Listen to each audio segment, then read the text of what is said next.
Okay, let's start today's lesson. In the previous lesson, I have introduced, I told you parallax method बाट कसरी हामी distance नाप्न सक्छ भन्ने कुराहरु हामीले गर्यौं. And then अगाडि vectors को already हामीले complete introduction plus multiplication, addition we have already learned, and I cap, j cap, k cap सबै जानिसकेको छ. Now today we are going to learn one interesting topic. र बिफोर यो जुन चाहिँ chapter 2 मा तिमीहरुको प्यारालेक्स को बादमा त्यो एरर्स हरु भन्ने जुन चाहिँ छ त्यो तिमीहरुले आफै पढ्दा हुन्छ. त्यसमा त्यस्तो कम्प्लिकेटेड केही पनि छैन. You can do yourself. Today we will be starting with a very important and interesting topic, that is dimensional analysis भन्छ हो. NCERT टेक्स्टबुक मा र तिमीहरुले फलो गर्नुपर्ने किताब चाहिँ NCERT टेक्स्टबुक नै हो ल. अरु किताब फलो गर्नु पर्दैन. Total I will be following textbook only, NCERT book. Guides हरु फलो गर्नु पर्दैन. Now why guides follow गर्नु पर्दैन भने they are the product of the NCERT textbook.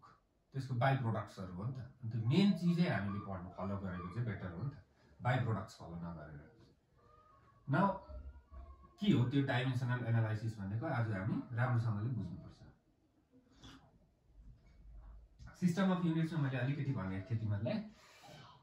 Basically unit छ एउटा एसआई युनिट, अर्को छ तिमीहरुको डाइमेन्सन.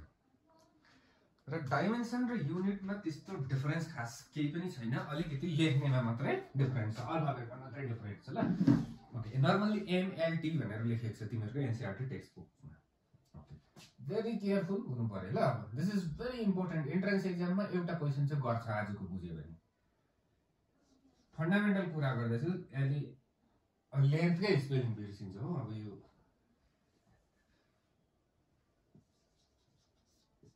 लेन्थ सर ब्रेथ चाहिँ त्यसलाई अर्कोपट्टि यस्तो घुमाएर हेर्यो नि त्यो नि लेन्थै हुन्छ. लेन्थ, ब्रेथ, हाइट सबै एउटा कुरा हो. सो लेन्थलाई अब हामी एल लेख्छौँ यसरी डाइमेन्सनमा चाहिँ. युनिट चाहिँ भेरी मिटर हो. यहाँ अलिक कन्फ्युज हुन्छ नि हामी फेरि. ओके, लेन्थ भयो. अर्को हाम्रो छ मास. ठिकै छ. मासलाई चाहिँ अब हामी के लेख्छौँ? एम लेख्छौँ. युनिट चाहिँ के दियो? अब नानी कहाँ कन्फ्युज हुन्छ भने नि लेन्थको चाहिँ एम होइन मिटर हो नि त युनिट चाहिँ भनेर कन्फ्युज हुन्छ. कन्फ्युज डिलिट गर. अर्को इम्पोर्टेन्ट चीज हो हाम्रो टाइम. T second MKS. यो एम र यो एम स्मल हो, यो क्यापिटल हो. याद गर्नुपर्छ नानी. फेरि अप्ठ्यारो हुन्छ त्यो याद गर्नु. सो एमएलटी भनेर बुझ्नु पर्यो.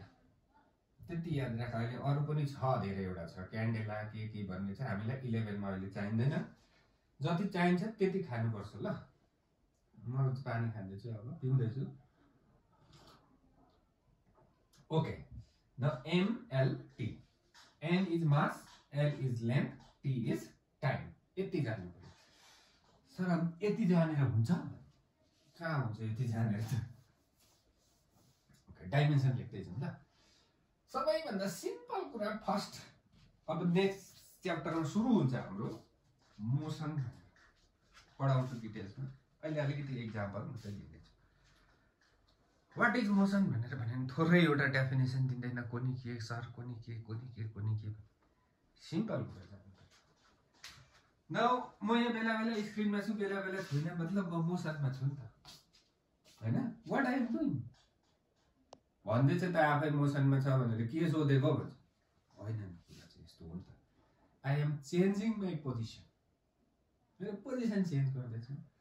र if any object changes its position, त्यसकै पोजिसन भनेको with respect to time.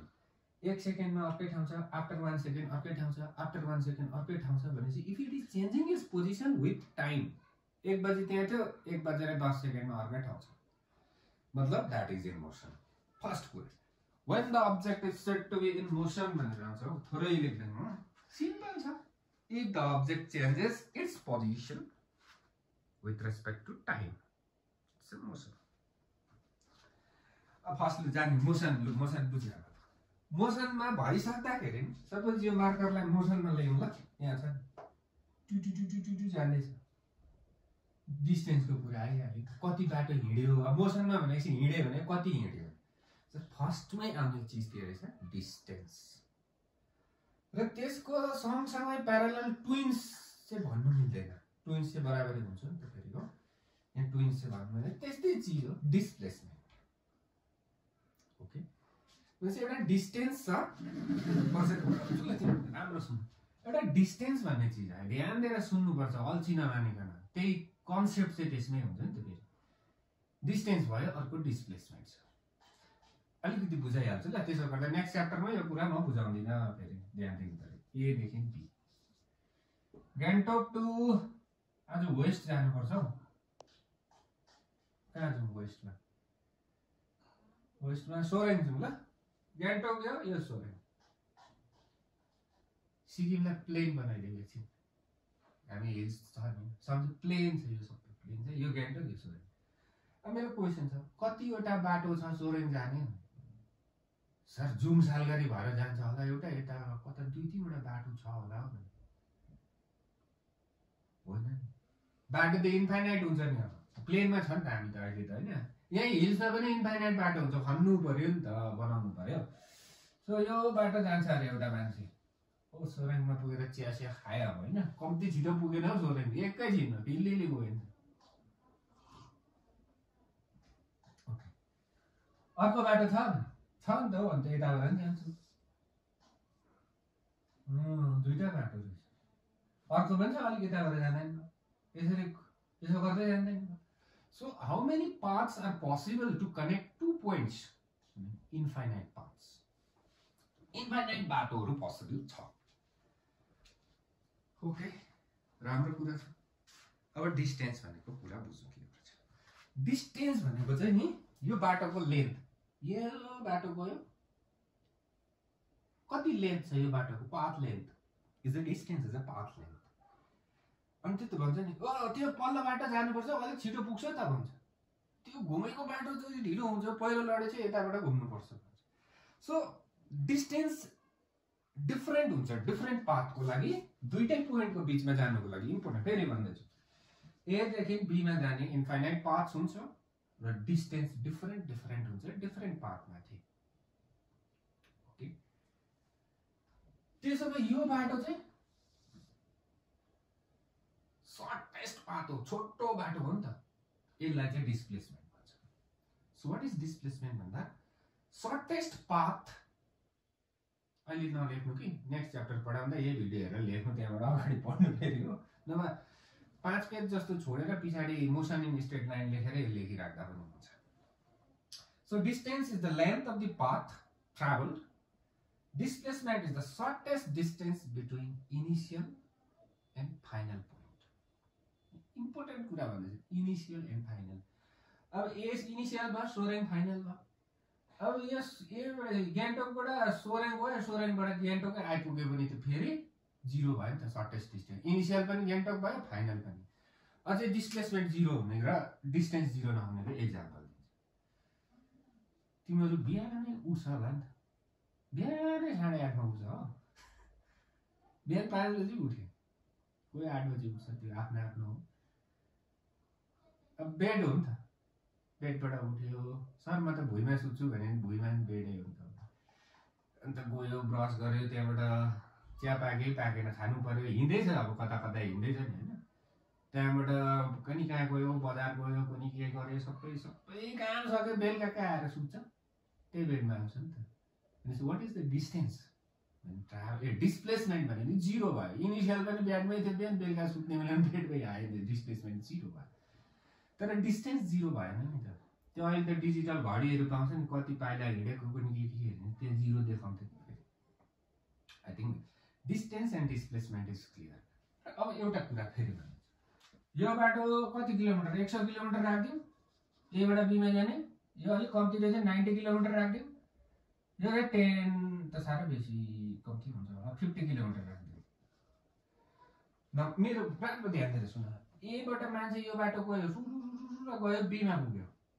What is the distance travelled 90 kilometre displacement 50 kilometre मात्रै हो अन्त नानी सर यो बाटो हिँडेकै छैन त कसरी 50 किलोमिटर डिस्प्लेसमेन्ट हुन्छ? हिँडोस् कि नहिँडोस् मतलब छैन नि त, सर्टेज डिस्टेन्स यति हो नि त। Okay, now clear? यसलाई डिलिट गर्नुपर्छ। अब डिस्टेन्स र डिस्प्लेसमेन्टको कुरा हाम्रो मिल्यो। ओके, अलिकति पानी खाऊ। नाउ ओके, मोसन भनेपछि के हो बुझ्यो? फर्स्ट चिज आउने रहेछ distance and displacement. Straight line, motion in straight line छ नि त हाम्रो। त्यसो गर्दा डिस्टेन्स र डिस्प्लेसमेन्ट सेम हुन्छ भ्याल्यु चाहिँ। यदि अब्जेक्ट ब्याक आएन भने चाहिँ गएको गएकै गऱ्यो भने चाहिँ भ्याल्यु मात्रै सेम हुन्छ। अनि फेरि सर अरू चाहिँ के हुन्छ भने डिस्प्लेसमेन्ट भेक्टर हो, डिस्टेन्स स्केलर हो, अन्त कम्प्लिट सेम हुन्छ भन्नु मिल्दैन। सो डिस्टेन्स भयो, सरी डिस्प्लेसमेन्ट राम्रो छ। By time is your velocity. हामी मोसनमा पुगेको छैनौँ भने डाइमेन्सनल एनालाइसिस चाहिँ पढ्दैछौँ, यो कुरा नबिर्सिनु पर्यो। So displacement by time is your velocity. So वेलोसिटीको डाइमेन्सन लेख्नु पर्यो। Let's write the dimension of velocity. Okay, so वेलोसिटीको डाइमेन्सन यहाँ के छ? डिस्प्लेसमेन्ट भनेपछि लेन्थै हो नि त। So L power 1। यहाँ के छ? Time T power -1। मास छ या छैन? So power 0। So right the dimension of velocity भन्यो भने के लेख्नु पर्ने रहेछ? m0 l1 t -1। डाइमेन्सन आयो, हामीले खातामा लेख्दै जानु पर्यो ल यो कुराहरू। सो तिमीले थाहा पाइहाल्ला, के थाहा छ भने चाहिँ अटोमेटिक हामी डाइमेन्सन लेख्न सक्छौँ, फर्मुला थाहा छ भने लेख्न सकिन्छ। Okay, very good. Okay, velocity मेटाएँ मैले। अलिक पछाडि नेक्स्ट 1-2 दिनमा आउँछ एक्सिलरेसन भनेर। 9 मा त डल्लै पढेको, पोलेर खाइहाल्यो होला म। एक्सिलरेसन भनेको rate of change of velocity. भनेपछि change of velocity v - u by t time गर्नु मैले for the time being. Final velocity, initial velocity. So change in velocity by time. अन्त यस्तो हुन्छ सर वेलोसिटीको डाइमेन्सन यो रहेछ, यहाँ पनि यही आउँछ, यहाँ पनि यही आउँछ। वेलोसिटी 0 हुँदैन भन्छ। अन्त मैले मुखी भन्छु अब एक्जाम्पल बुझ्यो भन्नु खोजेको बुझ्यो नि। यो पनि v हो, यो पनि v हो भनेपछि यो डाइमेन्सन यहाँ v को पनि हो, यो डाइमेन्सन यहाँको पनि हो, बीचमा माइनस छ, 0 हुँदैन सर। एक्जाम्पल दिन्छु, आफै बुझ्नु ल answer. 10 KG minus 5 KG. 5 KG चाहिँ 0 हुँदैन नि त, यहाँनिर 5 केजी नै हुन्छ नि त। त्यति गर्नुहोस् न सर। यो केजी केजी चाहिँ घटेर यहाँ 0 भएर 5 मात्रै हुँदैन भन्नु कहाँ हुन्छ त्यस्तो भनेपछि when you add or subtract दुईटा क्वान्टिटीको dimension it will remain same। KG KG यहाँ केजी नै आयो नि त। Okay, then let's write the dimension of acceleration। So यसको डाइमेन्सन यही हुन्छ, मुनि अझै एउटा टी रहेछ नि त। अलरेडी यहाँ -1 थियो, यसको एउटा फेरि -1 आउँदा कति भयो? -2 भयो। सो यो पनि लेख्नु पर्यो, यो जान्नु पर्छ। तर लेख्नु मात्रै होइन, कसरी लेख्दैछ त्यो जान्नु पर्यो। डाइमेन्सन कति भयो? m0 ट्याक्कै यहाँ l1 t -1। मुखले -1 भने 2 लेख्नु त 2 नै लेखेको छ नि त यो। सो यसलाई mlt स्क्वायर माइनस भनेर पढ्नु हुँदैन ल। I think it's clear. Now acceleration को डाइमेन्सन के भयो? m0 l1 t -2। एक्सिलरेसन को डाइमेन्सन पनि भयो, थाहा छ तिमीहरूलाई। अब वेलोसिटी को पनि थाहा छ। अब फोर्स को फर्मुला याद छ नि, 9 मा पढेको, थाहा छ कि छैन? ढकढक पारिएर अब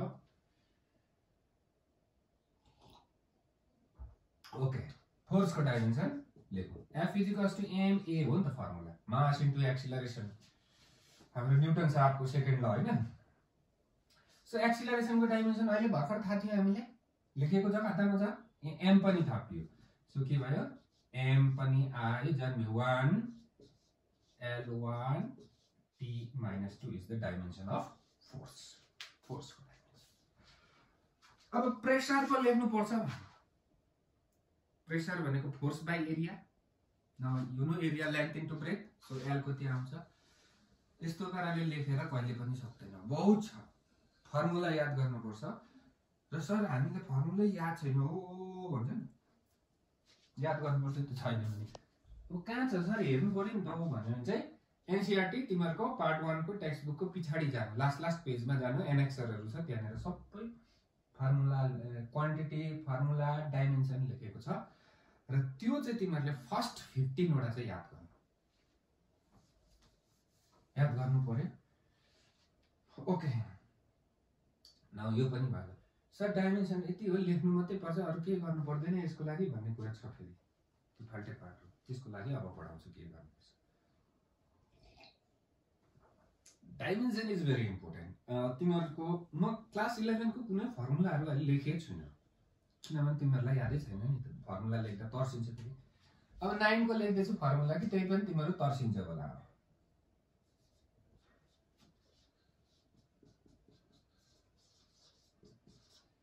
S is equals to ut plus half at square class 9 मा छ किताबमा. अब त थियो हुन्छ होला नि. थियो होला पनि लाग्छ उतापट्टि हुन्छ मात्रै नभएर. So this S is a displacement. Sir speed होइन नि. मैले डिस्प्लेसमेन्ट भन्नु त डिस्प्लेसमेन्टै हो. This u is a initial velocity. यो टाइम हो. यो एक्सिलरेसन हो. यो टाइम हो. र नि एउटा कुरा ध्यान दिनुस् न. यसको युनिट के हुन्छ भने यसको मात्रै हे. सर हाम्रो टाउको दुख्यो के छ भन्नु. यसको के हुन्छ डिस्प्लेसमेन्टको मिटर हुन्छ नि. युनिट है फेरि यहाँनिर मिटर लेख्दै छु नि. मिटर युनिट लेख्दै छु. यसको पनि मिटरै हुनु पर्यो नि त. किनभने मिटर मिटर जोडिदा मिटर आउँछ नि त. यहाँ चाहिँ केजी यहाँ केजी जोडेर यहाँ मिटर एन्सर आउने हैन. 2 KG plus 3 KG equals to 1 metre हुँदैन नि त. भनेपछि यो एन्सरको युनिट मिटर छ भने सबै क्वान्टिटीहरु मिटरै हुनु पर्यो. यो पनि मिटरै हुनु पर्यो. कुरा बुझ्यो होला. अब डाइमेन्सन लेखौँ ल. यसको कति हो s भनेको डिस्प्लेसमेन्ट. सो m0 देख्दै छ होला. l1 t0 हो नि त. ब्र्याकेट लाग्नु ल अल्छी लाग्यो तिम्रो नम्बर आउँछ. m0 l1 t0 यसको डाइमेन्सन. भनेपछि यसको डाइमेन्सन कति हुनु पर्यो. यति नै हुनु पर्छ. ओके. सर यहाँ t पनि छ u पनि छ नि त होस् न अन्त. u भनेको भेलोसिटी. भेलोसिटीको अघि हामीले लेखेको छ m0 l1 t - 1 लेखेको छ नि भेलोसिटीको यसको. अब यो टाइम पनि छ नि त. फेरि t + 1 पनि आयो नि त. अनि यो 0 भयो. अब 0 भयो त. सो कति नै भयो यसको डाइमेन्सन m0 l1 t0 नै भयो. -1 यो यसमै -1 थियो.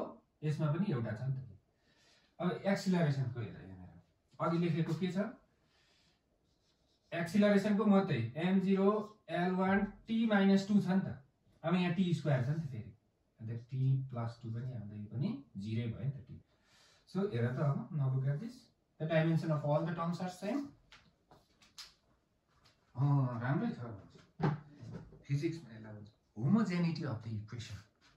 सपोज डाइमेन्सन सेम छैन भने फर्मुला रङ छ भनेर 100% करेक्ट हुनु पर्यो.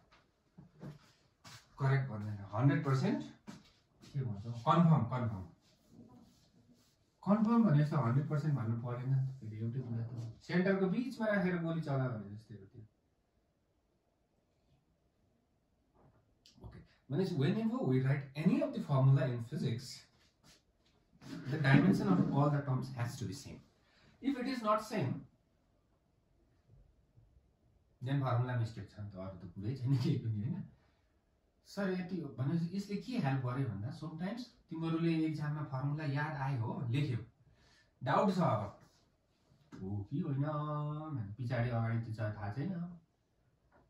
डाइमेन्सन लेखेर हेर्नु. सेम आयो भने चाहिँ राइट हो. सेम डाइमेन्सन दुईपट्टिको सेम आएन भने चाहिँ तिमीहरु बायोलोजीको फर्मुला चाहिँ रङ छ. जे भए पनि जेसुकै होस् रङ चाहिँ रङै हो. ओके. सर अरु यसले के गर्छ भन्छ. यसले धेरै कुछ गर्छ. Okay we will do that. Okay. Now formula थाहा छैन अब. के अरे फर्मुला थाहा छैन अब के हो. तर केमा चाहिँ डिपेन्ड गर्नुपर्ने हो भन्ने चिज चाहिँ थाहा छ भने फर्मुला पनि निकाल्न सकिन्छ यसबाट। बुझ्दैछ? एउटा न्युमेरिकल क्वेसन गरौँ। तिमीहरूले म क्वेसन डिक्टेट गरिदिन्छु कि एउटा तिमीहरूको एनसीईआरटी टेक्स्ट बुकमा छ त्यो क्वेसन म गर्दिनँ बिकज इट इज अलरेडी सल्भड। म अनसल्भ क्वेसन गर्छु त्यो हेरेर त्यो क्वेसन तिमीहरूले गर्नु पर्यो ल। एउटा क्वेसन म पढ्दैछु तिमीहरू लेख ल। के छ आजको ओके लेख त म लेखिनँ बोर्डमा ल। लेख द फोर्स लेख्नु पर्यो। म भरे लेखिहाल्छु नि भनेर हुँदैन, भरे त आउँदै आउँदैन नि त। So the force experienced by a mass, the force experienced by a mass. Pause गरेर लेखिसकेन भने म चाहिँ बोल्दैछु अब। मुभिङ के भन्छ, moving with a uniform speed v. The force experienced by a mass moving with a uniform speed v in a circular path. I'll try to show the question in the camera la. I haven't तिमीहरुले यसलाई टक्कै देख्दा हुन्छ। कहाँ गयो? Okay, this is the question number 22. यसलाई तिमीहरुले screenshot गरेर लेख्दा भयो। The force experienced by a mass moving with a uniform speed v in a circular path of radius r experiences a force which depends on के भन्दै छ? Mass, radius, speed. Prove the relation भन्दै चाहिँ formula दिएछ भने हामीले proof मात्रै लाउनु पर्ने रहेछ। त्यसलाई अब प्रुफ गर्दियौँ ल के हुन्छ कि हुँदैन। त्यो सर्टै स्क्रिनशट गरेर कि त्यहाँबाट क्वेशन लेख्यो होला। के भन्दैछ? एउटा मास अब्जेक्ट सर्कलमा घुम्दैछ, घुम्दैछ। त्यहाँ फोर्स आउँछ, त्यो पढाउँछु पछि छ। फोर्स लेख्ने एफ लेख्ने सर क्यापिटल लेखौँ होइन, यो अलिकति सर्कुलर फोर्स हो कि यसमा एफ लेख्ने बानी छ। आधा डालिहाल्नु एक दुई दिनमा केही छैन। डिपेन्ड्स अन के भन्दैछ? मास। सर्कल भनेपछि रेडियसको कुरा आयो। Radius and speed yeah velocity v भनौँ। भेलोसिटी भन्न अलिकति मिल्दैन, किन मिल्दैन आइहाल्छ एक दुई दिनमा, मोसन इन प्लेनमा आइहाल्छ। सो तीनटा चीजमा डिपेन्ड गर्छ अरे। अन्त सर फर्मुला भइगयो त अब किन टाउको दुखाइ बस्नु, हामी आयो त फर्मुला होइन नि। यो यसमा नि यो m मुनि पनि हुन सक्छ, यो v मुनि पनि हुन सक्छ, यो v स्क्वायर पनि हुन सक्छ, यो r को पावर -1 भनेको मुनि पनि हुन सक्छ, m को पावर 2 पनि हुन सक्छ। त्यो चाहिँ थाहा छैन हामीलाई। यति याद छ यो चीजमा चाहिँ डिपेन्ड गर्नु पर्ने। क्लियर छ? क्लियर छ। ल फर्मुला भनौँ ल। f ठिकै छ। अब यो चाहिँ एउटा डिसएडभान्टेज हो। यहाँ एउटा sometimes will have a constant also. जस्तै तिमीहरूले जानेको फर्मुला क्लास 10 मा जानेको फर्मुला के छ? v is equals to constant भएको 10 मा त्यति पारा ल्याएको छैन हो। ओम्सलाई दिनु मिल्दैन यहाँनिर ल। सर त्यहाँ r कन्स्टेन्ट थियो त भनेर होइन। ओके, यहाँ इज इक्वल्स टु लगायो भने सम कन्स्टेन्ट आउँछ के। अहिले हामीलाई थाहा छैन के हो भनेर, थाहा छैन। यसको डिमेरिटै यही हो। कोही बेला आउँछ what is the demerit of driving the formula using dimensional analysis. Dimensional analyse गर्ने हो नि त हामीले। माने नि we cannot find the value of constant or हामीलाई कन्स्टेन्टको भ्यालु थाहा हुँदैन, त्यो चाहिँ डिमेरिट हो। ओके लेट्स सी, हेरौँ के रहेछ। सो अब यसको डाइमेन्सन र यसको डाइमेन्सन सेम हुनु पर्यो। अघि भर्खर जानेको यसको डाइमेन्सन याद छ हामीलाई। अब यहाँनिर पावर 1 हो कि 2 हो कि 3 हो याद छैन हो। छैनको तपाईँ छैन भन्छ नि, छ हाम्रोमा फेरि एबिसी लगाइदिउँ। देख्छ होला, m को पावर a लगाइदियो, r को पावर b लगाइदियो, v को पावर c लगाइदियो, एबिसी पावर भयो। भनेपछि हाम्रो मेन काम चाहिँ a b र c को भ्यालु निकाल्नु पर्यो। Right it in the copy, खातामा ठ्याक्कै लेख्नु पर्यो यसलाई पहिला। ओके लेख्यो, लेख्यो नि। अब फोर्स को युनिट ए सरी डाइमेन्सन अघि लेखेको छ खातामा हेर्नु पर्यो लेख्नु चाहिँ भयो है नानीले m1 l1 t - 2 लेखेको छ नि यहाँ सानो सानो ब्र्याकेट पनि हुन्छ हौ बिर्सिहाल्छ कि लाउनु ल अलिक गिजिङ भयो है फेरि लेख्नु एउटा सिकौँ कम्प्लिटली सिकौँ सो द्याट कि सबै गर्न सकोस् त्यसको बादमा m1 के लेख्दैछ सर यो कहाँबाट आयो भने नि अलिक मास्तिरबाट आएको छ ल खातामा अलिक मास्तिर लेखेको छ अघि t - 2 इज इक्वल्स टु कन्स्ट्यान्टको डाइमेन्सन छैन अब m भनेको के हो मास बुझ्दैछ हैन कुरा सो मास भनेको के हो हाम्रो m नै हो फेरि अघि कन्फ्युज नहुनु भनेको छ मिटर चाहिँ उता लेन्थको हो नि m भनेको मास हो सो मास भन्ने एउटा पिक्चर पनि थियो पावर a ठिकै छ है r भनेको रेडियस सर रेडियस भनेको त पढाउनु भएन त हो लेन्थ हो नि त हो length so l power b v भनेको स्पिड भेलोसिटी अघि लेखेको के चाहिँ पावर के चाहिँ यसको l1 t - 1 को पावर c यति बुझ्यो भने 10% बुझ्यो 10% काम सक्यो हामीले देख्दै छ हैन के लेख्दै छ भनेर ओहो राम्रै छ हैन अब दुईपट्टिको डाइमेन्सन सेम हुनुपर्छ यति हामीलाई थाहा छ अघि पढेको छु लेट्स सी के हुँदो रहेछ हेर्दै छु सो m छ यहाँ छैन यहाँ पनि छैनको दबाई छैन यहाँ मात्रै रहेछ a मात्रै रहेछ अब लेटर कुनै प्रोब्लममा यहाँ पनि m पनि छ भने c हो नि पावर त्यतिखेर a + c हुन्छ पावर त्यो याद गर्नु पर्यो अर्को l पावर कति छ यहाँ b छ पक्का हो यहाँ 1 यहाँ c पनि छ यो गुणा हुन्छ भन्ने त याद छ होला b + c m को पावर a छ l को पावर कति छ b + c यहाँ एउटा l छ नि त यहाँ अब t को पावर छ एउटा मात्रै छ बिचारा नभन्नु भन्छ हैन -c सर माइनस कहाँबाट आयो c मात्रै यहाँ -1 छ नि त राम्रो भयो गएन अब हेरौँ ल कुरा के छ यतापट्टिको डाइमेन्सन र यतापट्टिको डाइमेन्सन एउटै हुनुपर्छ व्हाट इज द भनेपछि यो पावर एउटै हुनुपर्ने m को पावर यहाँ कति छ a यहाँ कति छ 1 बराबरी हुनुपर्छ भने आइहाल्यो त्यो a को value 1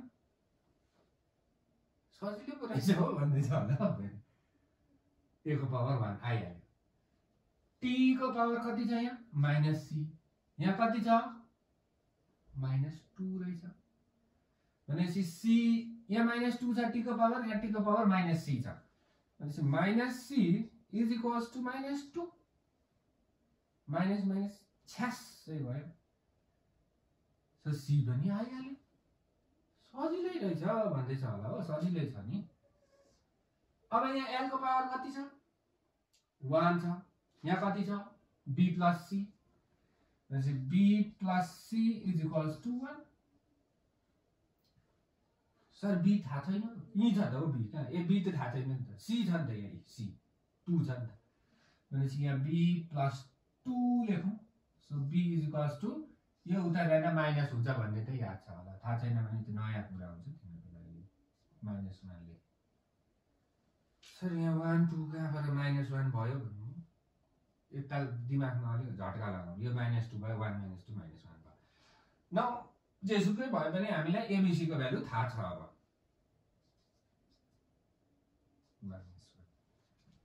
now we know the value of a b and c अब माथि को फर्मुला छ नि त्यो सर्कल बनाएको छ नि दुईटा डल्लो बनाएको छ त्यहाँ लाउनु पर्यो त्यो पावर अब यसलाई मेटाइदिए ल तिमीहरुले अलि ब्याक तानेर हेर्दाखेरि भइहाल्छ ठुलो कुरा केही पनि छैन त्यसमा so f is equals to k लाउ a को भ्यालु कति थियो 1 थियो नि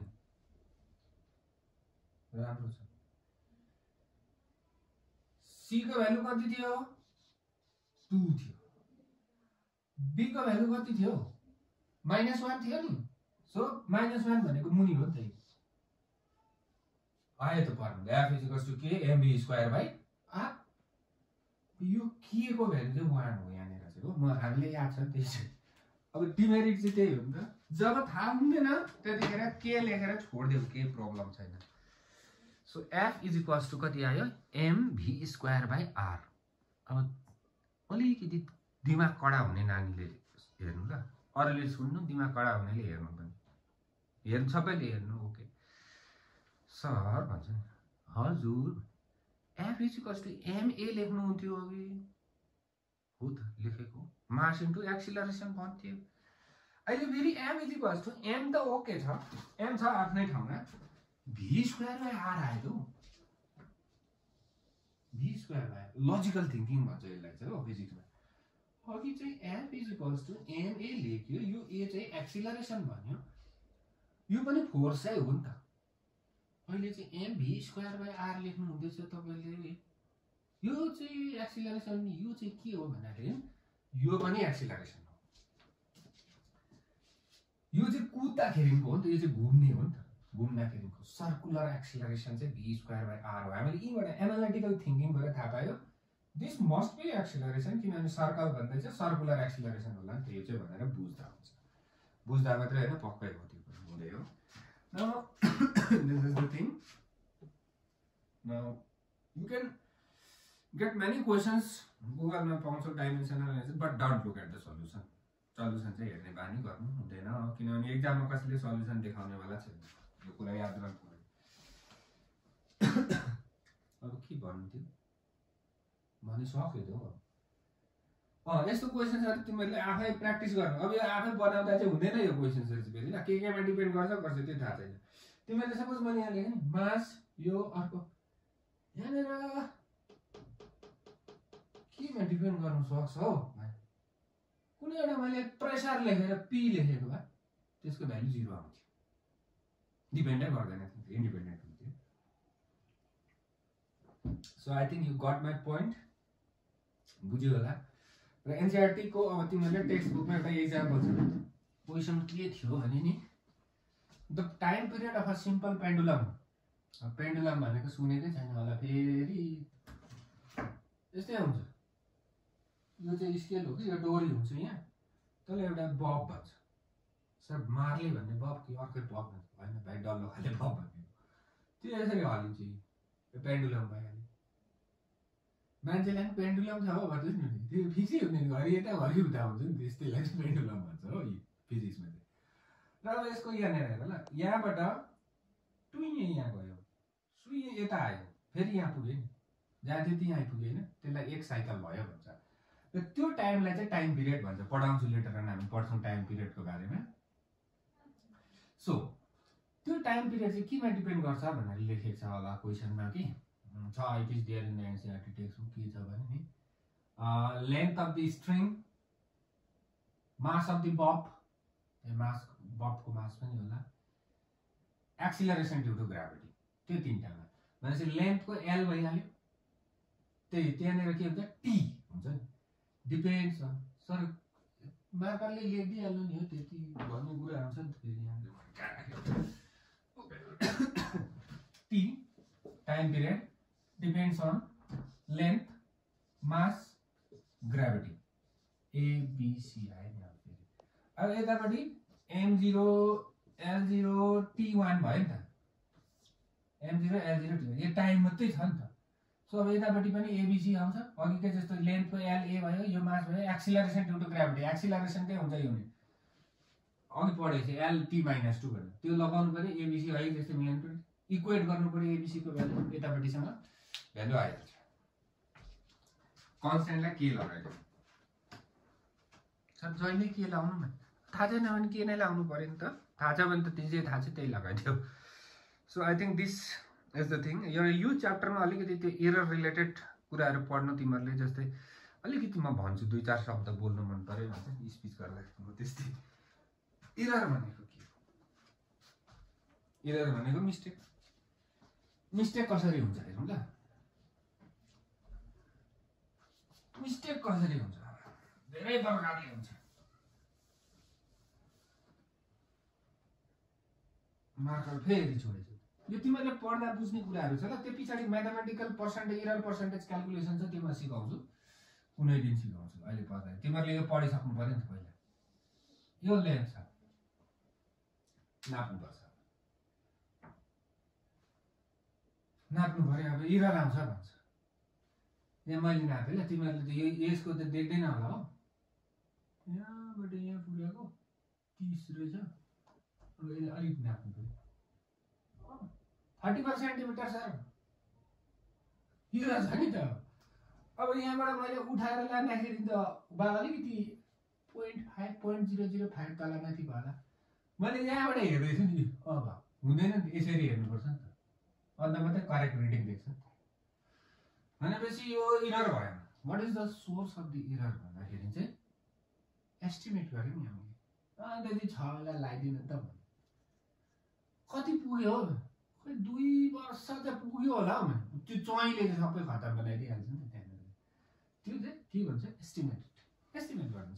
अब अर्को चाहिँ अब यस्तो भयो ल, इन्स्ट्रुमेन्टल इरर हुन्छ अर्को चाहिँ। सपोज ठुलो म्याग्निफायर लगाएर हेरेको ल स्केललाई, यस्तो छ।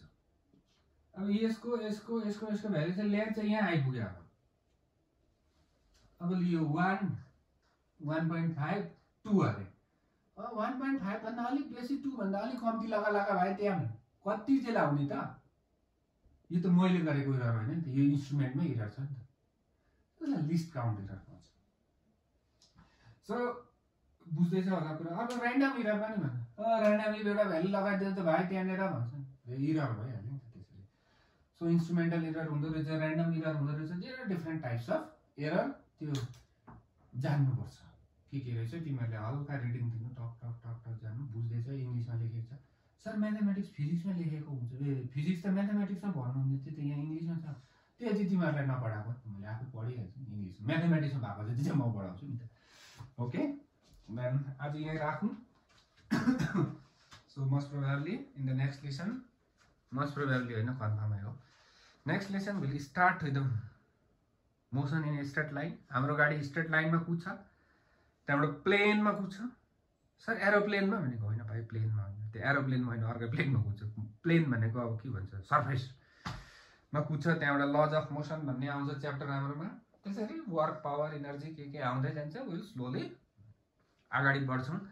र रिमेम्बर, तिमीहरूले नोट्स बनाउनु, पढ्नु, र these are very very important. फेरि पनि म भन्दैछु, whenever you go to the कलेजमा जाँदा, कलेजको लागि त फेरि लेक्चरर भन्छ नि त, पहिला पढाउँदै थिएँ, म पनि पढाउँथेँ कलेजमा। दे विल एक्सपेक्ट द्याट कि you have already studied class 11 को सबै भनेर। अन्त सर यो हामीले पढेकै छैन हो भन्यो भने चाहिँ हुन्छ, गएर पढ्नु नि भन्छ। त्यहाँ छैन, बुझाउने टाइम हुँदैन, सिलेबस कन्सटेन्ट हुन्छ त्यहाँनिर। त्यहाँबाट चाहिँ अब क ख बुझेकै छैन हो, एकैचोटि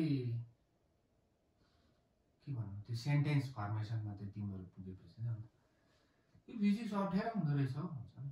अप्ठ्यारो हुँदैन, आरामले मेलैसँग जानुपर्छ कि सबै कुरा सजिलै हुन्छ।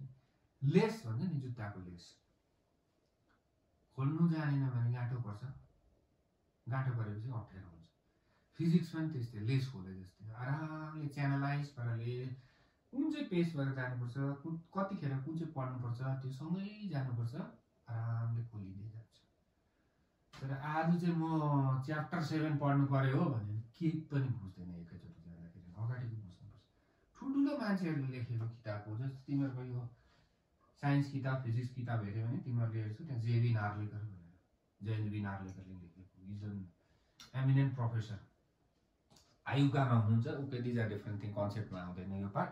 र तिमीहरूलाई मैले भन्ने कुरा भने, र 11 को syllabus and concept is very very to the power, very to the power infinite त भन्नु पर्दैन, निकै नै इम्पोर्टेन्ट छ। तिमीहरूलाई कलेजमा पनि हेल्प हुन्छ, इन्ट्रेन्समा पनि हेल्प हुन्छ, र सबैभन्दा पहिला हेल्प त 11 मा पास हुनु हुन्छ। त्यति हो। Okay, thank you.